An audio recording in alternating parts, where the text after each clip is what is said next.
Salut les patouilleurs, bienvenue dans cette nouvelle vidéo de peinture pendant laquelle je vais vous apprendre une nouvelle recette de orange. Je suis vraiment super content de vous refaire une vidéo de orange, ça fait un petit moment que j'en avais pas fait, alors que le orange, c'est vraiment une teinte que je kiffe sur les figurines. D'ailleurs, ça a été mon tout premier tuto sur ma chaîne Patreon, c'était en 2019, ça me rajeunit pas.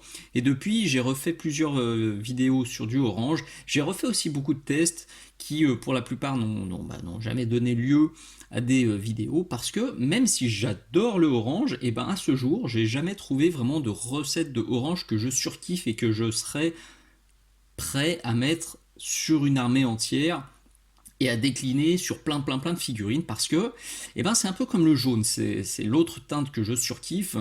Le jaune et le orange, quand on l'assombrit, on a plein de solutions différentes. On peut assombrir avec du marron, on peut assombrir avec du rouge, on peut éclaircir avec du jaune, on peut éclaircir avec de l'ivoire, on peut éclaircir avec autre chose. Et en fonction de ces choix-là et des nuances qu'on peut même rajouter, ben on obtient des résultats totalement différents. Et à ce jour, écoutez, j'ai toujours pas de recette de orange que je super méga kiffe et que je pourrais dire, ok, ça c'est le orange que je ferai pour toute ma vie. Alors, flippez pas, votre écran, votre téléphone ou votre ordi ne déconne pas. Oui, le cobaye du jour, c'est bien si petit, cette microscopique figurine à l'échelle épique. C'est la première fois que je fais un tuto à l'échelle épique, donc je vais voir si c'est pas trop flou, si c'est exploitable et si c'est joli quand même.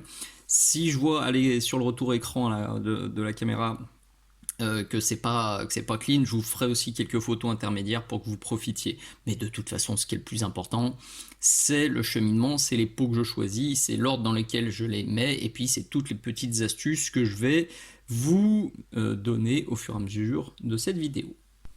Je sais pas encore si je vais peindre le gars qui est là-haut, c'est ce que j'avais prévu, mais j'ai peur que ça rende le travail encore plus flou, ou celui-ci qui est séparé. Voilà, on va voir comment ça bouge. En tout cas, vous voyez, c'est un petit diorama à l'échelle épique. Les figurines font à peu près 7-8 mm, ouais, 7 mm, je crois, au niveau des yeux. C'est petit, c'est rigolo. Moi, j'adore faire des dioramas comme ça. Vous savez, j'avais déjà fait ce diorama sur un Falcon à l'échelle épique, un Falcon Eldar. Et puis, j'avais fait un petit peu plus tard un Gargan Orc.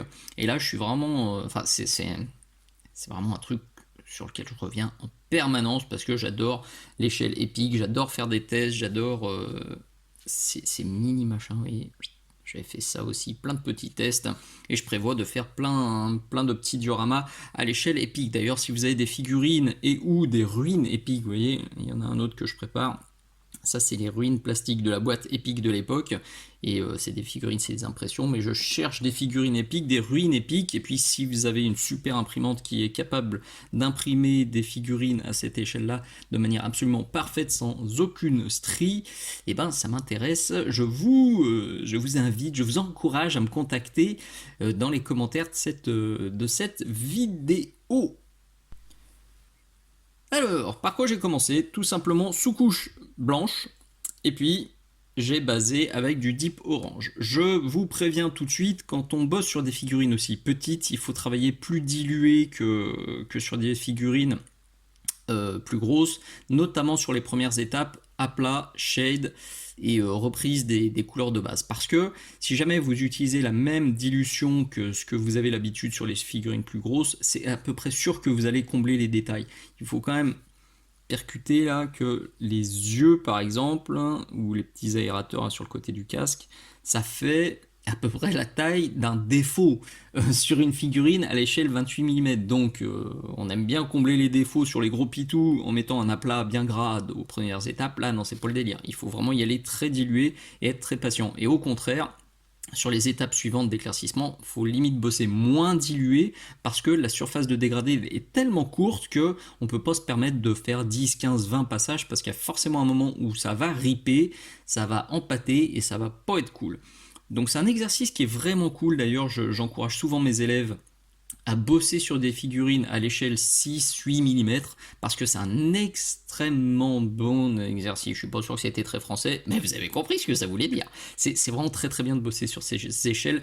Ça permet de travailler la dilution, bien sûr la précision et le contraste, parce qu'une figurine de cette taille-là, si elle n'est pas contrastée et si elle n'est pas parfaitement lisible, vous la mettez à bout de bras, vous tendez juste le bras, vous voyez plus rien, ça fait plus qu'un gloubi-boulga. Alors que celle-ci, je vous garantis, je la mets à l'autre bout de la pièce, même à 2-3 mètres, je continue à voir les petits détails. Et c'est ça qui est cool et c'est ça qui est un très très bon exercice. Donc je vous invite très très chaudement à vous aussi faire l'expérience et à faire des tests sur ces échelles-là parce que je suis persuadé que ça vous aidera à progresser.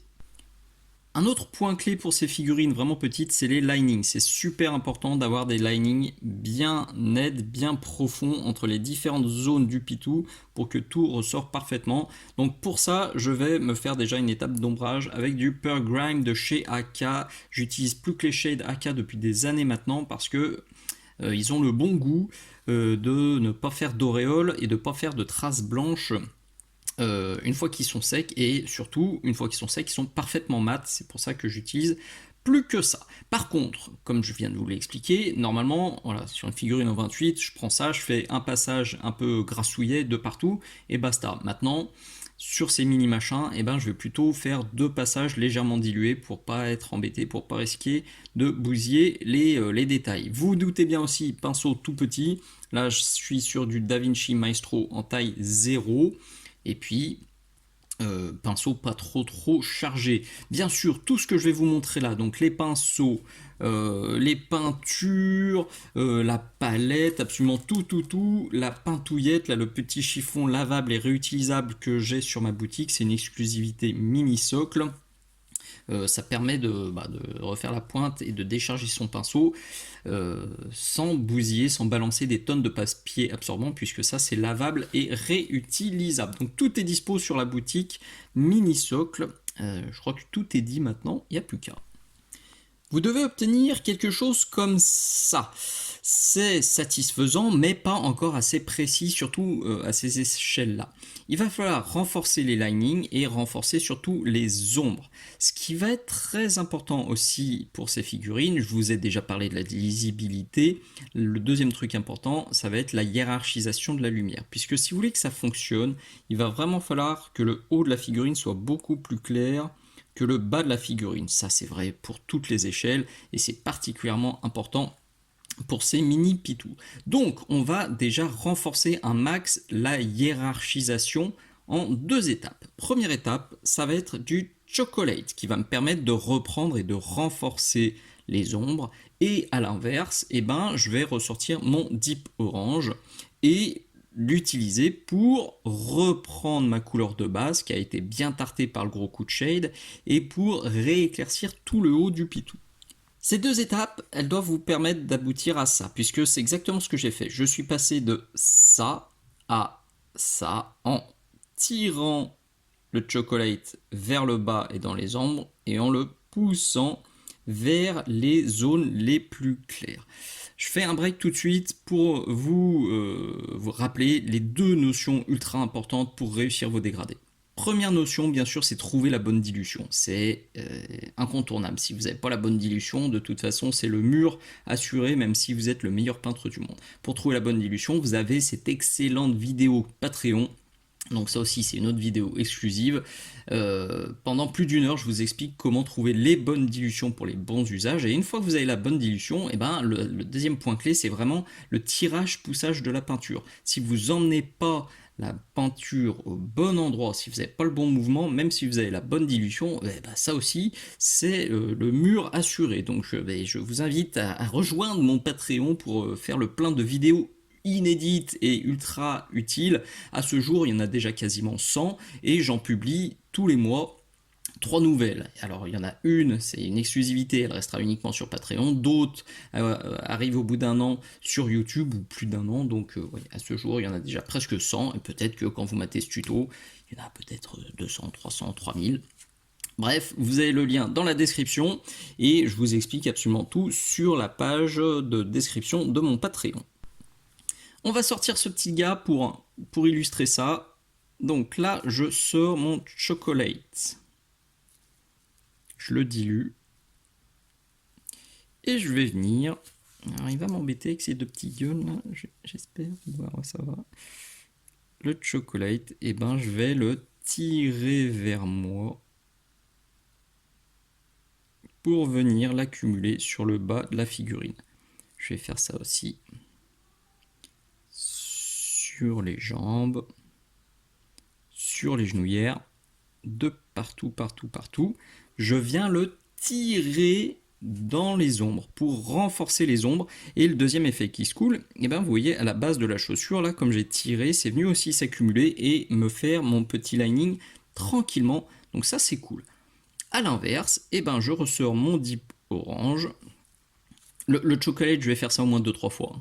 Là, c'est juste que je vous illustre comment je vais faire, mais une fois que je serai content avec le chocolate, et ben je vais faire exactement l'inverse avec le dip orange.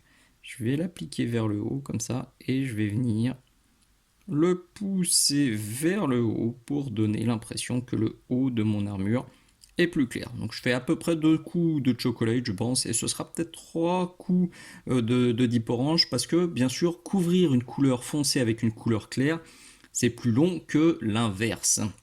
Et le orange, souvent, alors même si le orange AK, là, le dip orange est vraiment top, il n'est pas ultra couvrant, donc je pense que 3 passages seront nécessaires pour obtenir, encore une fois, ce que je vous montre sur celui qui est là-haut. Là, vraiment, on voit bien la différence, et pourtant, la seule chose que j'ai fait entre les deux, donc sur celui-ci, là que vous voyez là-haut, eh ben, j'ai tiré et poussé mon chocolate et mon dip orange.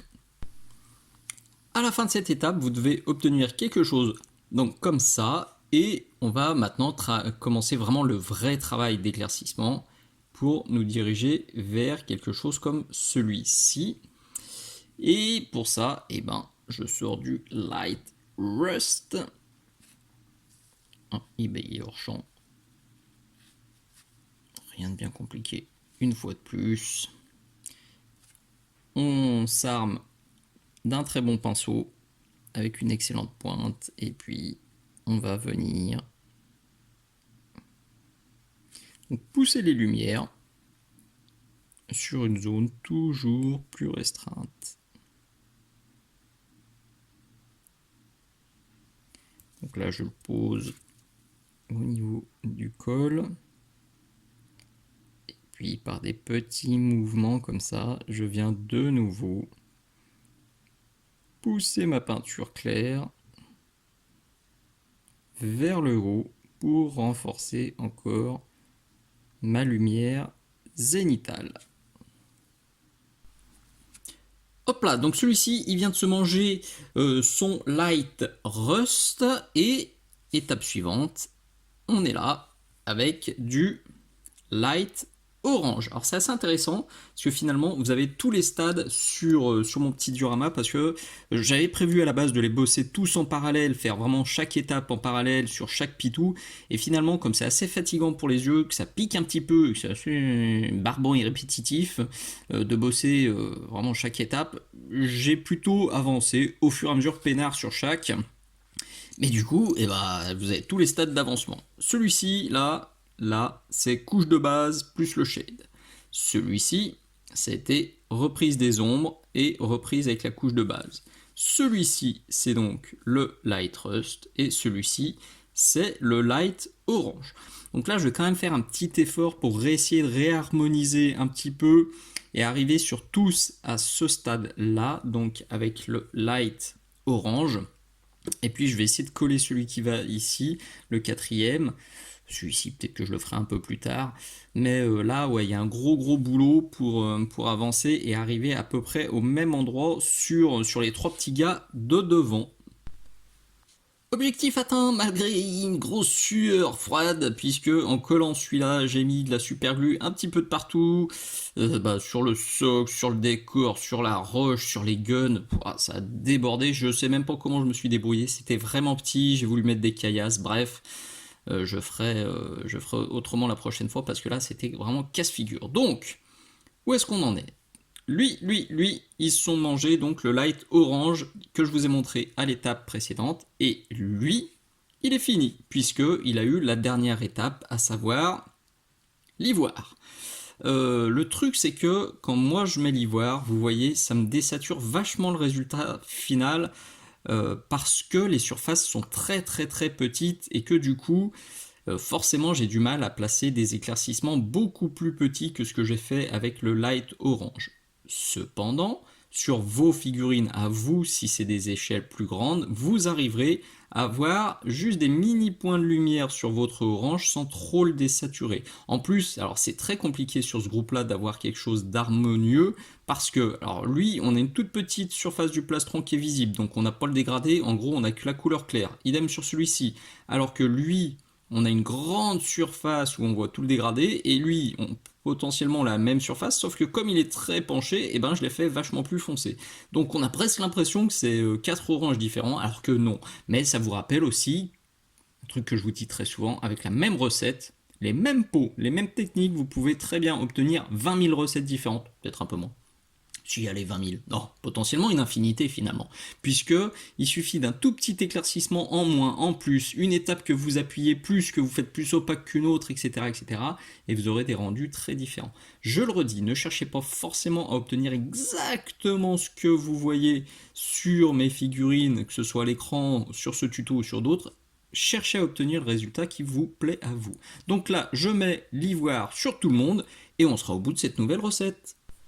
Et voilà le résultat final, mes 4 mini marines sont finis et je remets une dernière petite couche au sujet des différences qu'on peut obtenir. Vous voyez, ça c'était donc sur le cure-dent la figurine test et là j'ai la version finale. C'est pas exactement pareil, mais c'est pas grave, je me suis pas acharné, je me suis pas dit oh là là, faut vraiment que j'obtienne ça. J'aurais très bien pu repasser des jus de orange pour resaturer un petit peu, mais non, finalement ça c'est cool, même si c'est pas exactement comme la figurine test, même si c'est pas exactement comme lui et comme ses potes, c'est pas grave, le plus important c'est que le résultat final il me plaît, il me convient et que au final eh ben, ces 4 mini marines ils sont vraiment cool, merci le focus.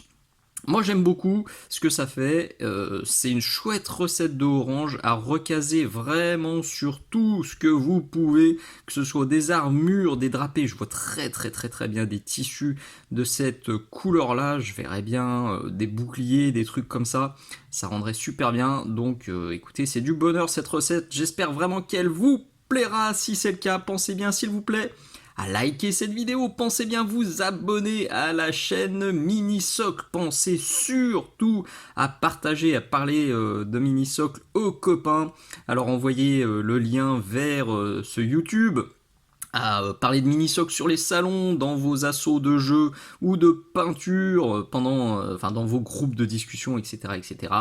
Et si vous voulez me filer un coup de main pour que tout ça perdure, vous avez la boutique Minisocle, plein de matos pour le soclage de vos figurines et pour la peinture de vos figurines. Et vous avez bien sûr le Patreon Minisocle avec beaucoup de tutos inédits, ultra pédagogiques, ultra pratiques et je pense ultra intéressant pour progresser. Voilà, tout est dit. Merci d'être allé jusqu'au bout. Je vous dis à très bientôt. Ciao, ciao.